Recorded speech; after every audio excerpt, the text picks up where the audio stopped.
Mon père travaille jusqu'à présent, déclara le Seigneur, et moi aussi je travaille. Jean 5, 17. Ceci montre que depuis la rébellion de Satan, la chute de l'homme, et jusqu'à présent, Dieu travaille. C'est pourquoi le Fils aussi travaille. Que trouvons-nous dans les actes? Permettez-moi de dire que dans le livre des actes, ce n'est pas l'œuvre de Paul ni celle de Pierre qui est consignée, mais le récit de l'œuvre de Dieu. Qui peut dire qu'après l'époque décrite dans Acte 28, Dieu ne travaille plus? Qui peut dire que l'œuvre du Seigneur s'est achevée au chapitre 28 des Actes? Ce livre n'a pas de conclusion. Après la période citée dans le chapitre 28, Dieu a encore beaucoup de vases qui accomplissent son œuvre. L'œuvre du Seigneur se poursuit et ne s'arrête pas là.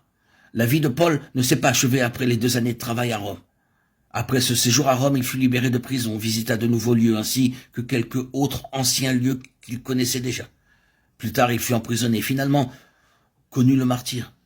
Ces événements ne sont pas relatés dans le livre des Actes. Nous devons remarquer que Pierre, Paul et Jean étaient des personnages importants dans l'Église de Dieu. Cependant, la dernière période de leur vie n'a pas été entièrement consignée dans les Écritures.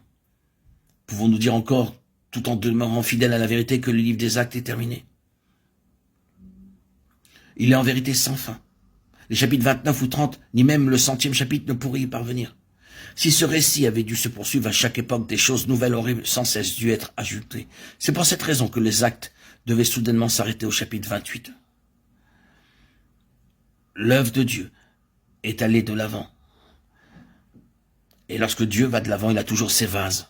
Dans la période du livre des Actes, il avait ses vases. Sans nul doute, le Père travaille jusqu'à présent. Mais qui parmi les hommes continue de collaborer avec lui? Qui peut dire comme le pouvait le Seigneur Jésus, et je travaille? Cette question est d'importance. Mon Père travaille jusqu'à présent et je travaille. Jean 5, 17. Dieu nous accorde un peu de lumière sur ce point, de manière à voir quelque chose de sa réalité. Nous reconnaîtrons que le vase que Dieu cherche aujourd'hui est celui qu'il a toujours eu en pensée, son Église. En d'autres termes, le vase que Dieu désire aujourd'hui n'est pas individuel, mais il est par nature corporatif. Dieu a besoin aujourd'hui d'un vase corporatif. L'objectif visé par Dieu nécessite que ses enfants voient ce qu'est le corps de Christ et la vie du corps. Sinon, ils seront sans utilité dans l'œuvre du Seigneur et ne pourront parvenir au but. Le premier chapitre de l'Apocalypse nous rappelle que l'Église est le chandelier d'or. Dans sa parole, Dieu ne dit pas seulement que l'Église est d'or, il dit aussi que l'Église est un chandelier d'or. Si l'Église est uniquement en or, elle ne peut satisfaire le cœur de Dieu. Pourquoi Dieu dit que son Église est le chandelier d'or? Parce que le chandelier d'or a pour but de propager la lumière afin que cette lumière puisse resplendir toujours plus loin. Dieu veut que l'Église soit un vase resplendissant, le vase du témoignage. Depuis le commencement, il a décidé que l'Église devait être un chandelier. Non pas une certaine personne, mais l'Église tout entière. Du point de vue divin, l'Église est un chandelier. Il n'est pas suffisant que celui-ci soit simplement en or, ce qui signifierait que tout est de Dieu. Il doit aussi briller pour Dieu et témoigner pour lui, comme le chandelier tout en or. L'Église existe pour être le témoignage de Dieu. Si elle n'est pas en or, elle n'est pas l'Église. Si elle n'est pas un chandelier, elle n'est pas encore l'Église. Si la vie n'est pas en elle, elle ne peut être l'Église. S'il n'y a pas de témoignage en elle, elle ne sera pas non plus l'Église. L'Église doit comprendre ce que Dieu désire accomplir et avoir dans cet âge. Elle sera un chandelier en or. Si elle voit ce qu'est le témoignage de Dieu sur la terre aujourd'hui.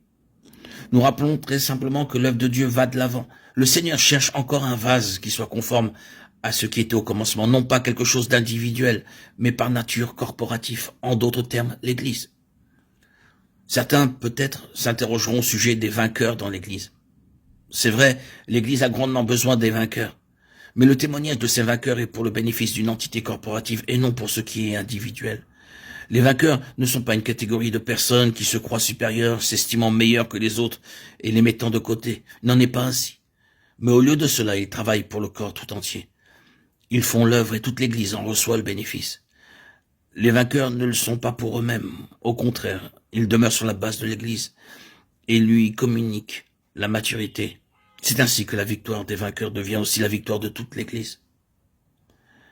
Puisque le vase de Dieu doit être corporatif, nous devons apprendre à vivre la vie du corps. Et pour manifester la vie du corps, nous devons renier notre vie naturelle. Nous devons être profondément traités par Dieu, en étant disciplinés par lui, en apprenant l'obéissance et la communion. Nous aurons le privilège d'être son vase.